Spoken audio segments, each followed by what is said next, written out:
Hey guys, it's Al. I'm here today with a bonus video for the week. I've got an extra upload for you guys this week. Typically I upload Monday, Wednesday, and Fridays. I'm adding a Thursday upload this week for you guys because you've been so kind so far. We're going to take a look at some NFL MVP futures on DK Sportsbook, on DraftKings Sportsbook. For those of you who are interested, here's why I look at these things. We've always, when looking at fantasy football, any year, and especially fantasy football in 2019, we use the totals from the markets. We use the projections from the markets to help us make more informed decisions for fantasy. I personally am not a sports bettor, so this is not as much for me to tell you who to play. I'm not interested in giving you picks. That's not the point. I'm not here to tell you who to play.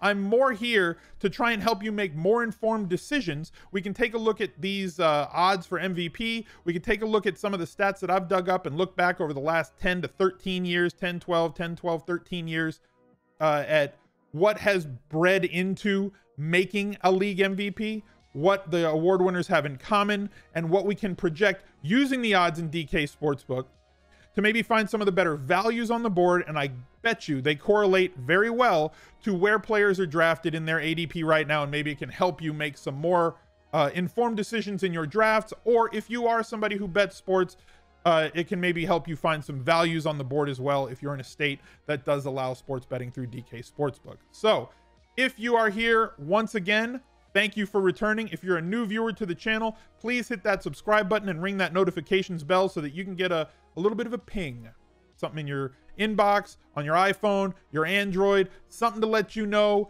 that I have posted a new video. And if you would be so kind, right down below, there's a link to my Instagram. If you can give me a follow over there, those 2 clicks to say thank you for these videos, I would greatly appreciate it. So thank you guys for being here once again, and let's get right to the video. Now, a couple of things that I've noticed over the last, I extrapolated out 13 years to force an extra running back, because over the last 13 years, 11 quarterbacks have won the MVP award.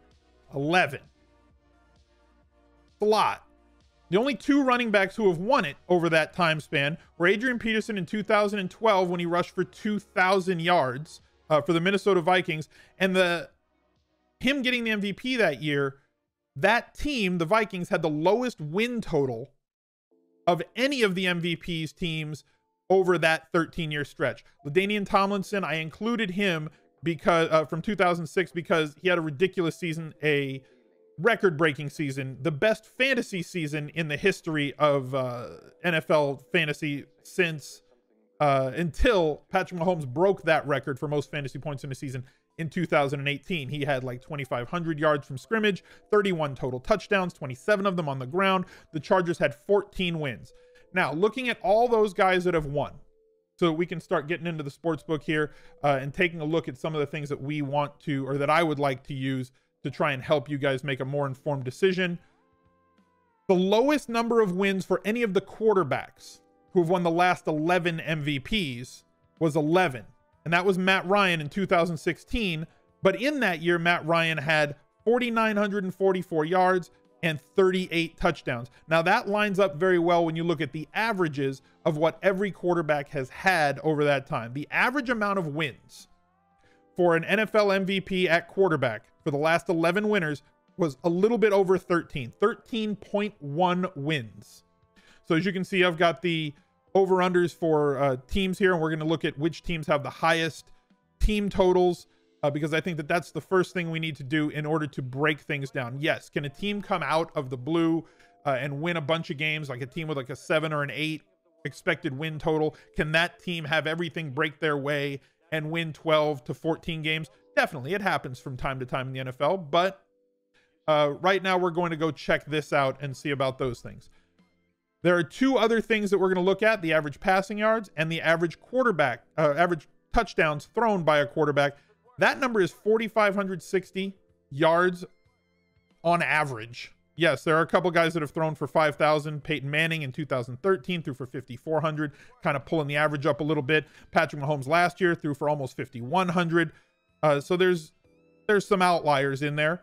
The lowest number of yards that a quarterback threw for that still won the MVP over that span was Cam Newton in 2015 when the Carolina Panthers had 15 wins, lost in the Super Bowl to the Denver Broncos, But there's a caveat there as well. Cam Newton also had 636 rushing yards and 10 rushing touchdowns that year to add to his 35 through the air. So while his passing yards were well below the average, he also had the ability to help that out with his legs. So let's take a look at team totals, because that's the first thing that we're going to use to kind of narrow this down. So we're looking for the highest team totals. So here it is right here on DK Sportsbook. Not interested in Arizona as much as I like Kyler Murray. Atlanta Falcons over 8.5. Interesting, considering that Matt Ryan might be one of the long shots if you look at his yardage and his touchdowns, and we'll get there in a bit. Ravens over 8.5. The highest ones that I found, Cleveland Browns at 9.5 are in that group. Patriots at 11. The Los Angeles Rams at 10.5. The Chiefs at 10. The Bears at 9.5. The Eagles at 10. The Saints at 10.5. The Chargers and Browns both at 9.5. So the Saints, that gives us 1, 2, 3, 4, 5, 6, 7, 8 teams that have 9.5 wins expected or more. There's a couple of teams that have 9, like the Steelers. As we just saw, the Falcons have a lower possible win total, or a lower expected win total, but the over is laying heavy juice at -130. So they're expecting that to be 9, possibly more than that. This would be a team that I think might be able to bounce up to 11 or 12 wins in a perfect scenario that would bring Ryan into the picture there. We're going to move on to the next two things. Like I said, passing yards. The average passing yards for an NFL MVP was 4,560 yards. Before we started this recording, we looked at how many passers had over 4,000 yards last year, and I believe the number was 11. Chat can help me out there, correct me if that was incorrect, if it was 10 or if it was 12. It was in that range. And a lot of passing, there were like 5 or 6 guys that had more than 4,400. So well within the range of players that are going to throw for a ton of yards. And you look at the guys who look to throw for a ton of passing yards. Aaron Rodgers over 4,250. Baker Mayfield, one that I wanted to discuss, 4,325 is his total. But if you break down the 8 games that he played for Coach Kitchens as the starting quarterback last year and extrapolate his usage in those games, his numbers from those games over 16 game schedule, it worked out to about 4,800 yards passing plus. Baker Mayfield definitely in the discussion for me as well. Ben Roethlisberger, 4,300. Carson Wentz, 4,050. Cam Newton. He's a legend. Anna, thank you very much for the Twitch Prime sub. Appreciate you just kind of hanging out today.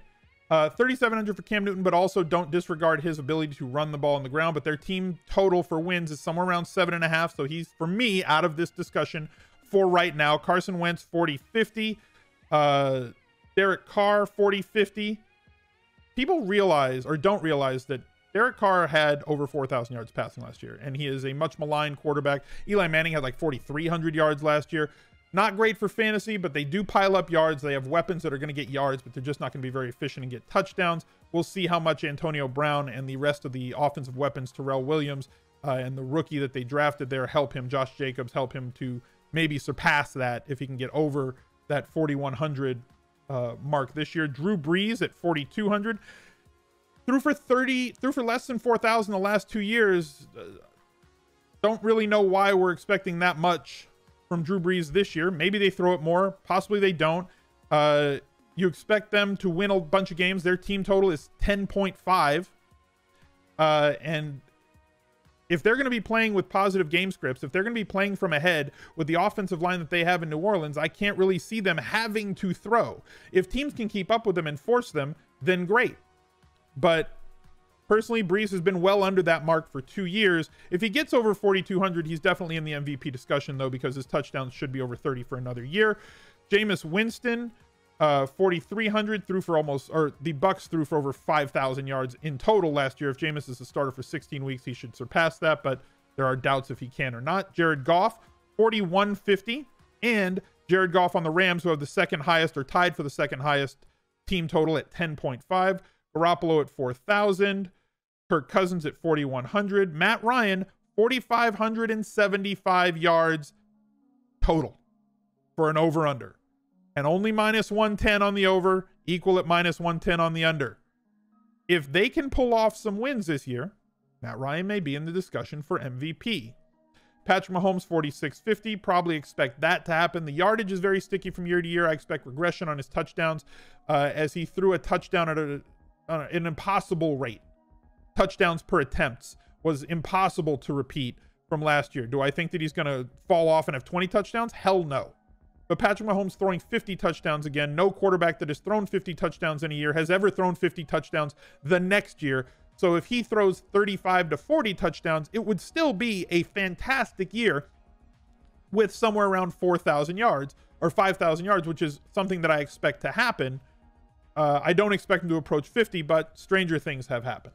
Phillip Rivers at 4,250. The Chargers also with a high team total of 9.5. And Tom Brady at 4,150. Phillip Rivers at 4,250. Both of them also with high team totals. The Patriots with the highest on the board at 11 wins expected this year, and the Chargers at 9.5. So now we got to get up and look at touchdowns, because I think that that's the next thing that we have to kind of check. And let's extrapolate that down, right? Let's narrow the list now from all the guys that had a ton of yards expected this year. Let's take the first two things that we looked at, the team totals and the passing yards, and narrow this down to the guys that we really think have a chance. And to me, if you look at team totals and you look at passing yards that we need for a player to win the MVP, we need somewhere around 12 to 14 wins from the team, and we need about 4,500 passing yards. That leaves to me Baker Mayfield, Carson Wentz, Drew Brees, Jared Goff, Matt Ryan, Patrick Mahomes, Phillip Rivers, and Tom Brady. So looking at the over-unders for those guys, over-under 31 touchdowns, 31.5 for Baker Mayfield. As I said last year, if you take the games that he played under the new coaching staff and the new play calling system and realize that he's got an entire offseason to prepare and add Odell Beckham to it, his rates from last year in those 8 games project out to 38 touchdowns, and that's without Odell Beckham with him last year. Carson Wentz was an absolute machine, one of the best offensives in football this year and behind one of the best offensive lines. They added Deshaun Jackson, who is a wide receiver who has added more yards per attempt and more completion percentage, has made every quarterback he's played for a much more efficient passer, because what he does to a defense, Carson Wentz only at 29.5. I think he comes in above that. Who's below him? Drew Brees projected at 30.5. That's about where he's been the last 2 seasons. Jared Goff at 28.5, with Todd Gurley in a situation where maybe he's not going to have the amount of touchdowns that he amassed last year. It's very possible that Jared Goff adds 3 to 5 touchdowns to his total this year. The Rams are still going to be a great offense, and projected at 10.5 wins. Matt Ryan, somebody that I threw in here based on his lofty totals, 32.5 expected touchdowns from him based on DK Sportsbook. Patrick Mahomes, 35.5 is his over. As I said, if regression comes at 20%, that only drops him down to 40 touchdowns, right? If he has 20% regression in touchdowns, that drops him from 50 to 40. So it's not like the regression monster is going to crush him like people think I'm saying, but or crush his fantasy value. It's just 50 or unexpected. Phillip Rivers at 28.5. You have to wonder if that number is going to go up, if his passing touchdowns will go up if Melvin Gordon sits. The longer he sits, with the amount of touches that Melvin Gordon had inside the 20, his red zone touches were through the roof. It was like number 1 in the league the last 2 seasons at that position. Phil Rivers may have to throw a little bit more when the Chargers get inside the 20. A really good offensive team with a ton of weapons that may be forced to throw it more, in Tom Brady with his typical over 29.5. It's Pilgrim. Thank you very much for the 13 months on a 12-month streak too. Appreciate that, man. Thank you for the continued support of the channel. So now let's look at the MVP odds. So NFL, player futures. Where is it? Awards. Here's your MVP odds. Finally, Patrick Mahomes at 600. Andrew Luck, 900. Aaron Rodgers, 1,200. Tom Brady at 14. Highest win total expected in the league, and just south of those numbers that we talked about being an average. I think it's fine. I think it's not as thrilling, but if you're somebody who likes to play close to the vest, the Patriots should win a ton of games, and in the case of the Patriots win a ton of games, and nobody has a Patrick Mahomes 50 touchdown, 5,000 yard year. If Tom Brady puts up 4,300 yards and 35 touchdowns, he could win himself another MVP. Drew Brees, I don't think will have enough passing yards to do it, unless the Saints win 15 games. Carson Wentz, my favorite at this plus 1,400 level, based on the offense that he's in, the offensive line he plays behind, a team that can win 12 or 13 games. He could throw for 4,500 yards and 35 touchdowns, which puts him in contention. I've gone over Baker Mayfield's numbers already for you at 1,600. One of my favorite plays on the board. Phillip Rivers, probably not one of my favorite plays on the board, even though he comes in at a better price than Mayfield or Wentz. These two are my two favorites in this range. Roethlisberger, I don't think they're going to win enough games. Matt Ryan at 25-1. Look, if he puts up the numbers that DK Sportsbook is expecting him to post, and they happen to be on the right side, right, of a 2 or a 3 win flip, right? They make a game-winning field goal. They win one game in overtime, and another team misses a game-winning field goal. That moves them from 9 to 12 wins and puts him in the discussion. Deshaun Watson, I really like this offense for fantasy. I don't know that they're going to win enough games to put him in play. But Jared Goff at 3,300 looks like one of the better values on the board. So for me, if you're playing for value and really want to play a futures bet, it's Jared Goff and Matt Ryan. Goff coming in at an ADP far below him. So if you're playing this for fantasy purposes, if you have the NFL MVP on your roster for fantasy, it's going to push you way up the board. If you're looking for the best value on the board, it's Jared Goff, Baker Mayfield, or Carson Wentz, at least in my opinion. I appreciate you guys tuning in one more time for another video, this bonus video. We're going to have some more looks at the DraftKings Sportsbook in the next week or so, in the lead up to opening week, in the lead up to kickoff and week 1. We'll be taking a more in-depth look at player props, at win totals, where we think teams can go in those, and see if we can find you some value in the DK Sportsbook in those plays as well. So if you like this content, or if you want to see more of it, let me know who you like at MVP and what other sportsbook videos you'd like to see, and I'll try and produce those in the future for you guys. So thank you for being a part of the channel. If you haven't already, jump in the Discord. That's where all the conversation goes down when I'm not live on Twitch. Links for all my socials are down below. Thank you for being here. There's a couple videos for you guys to check out, and I'll catch up to you next time. Bye.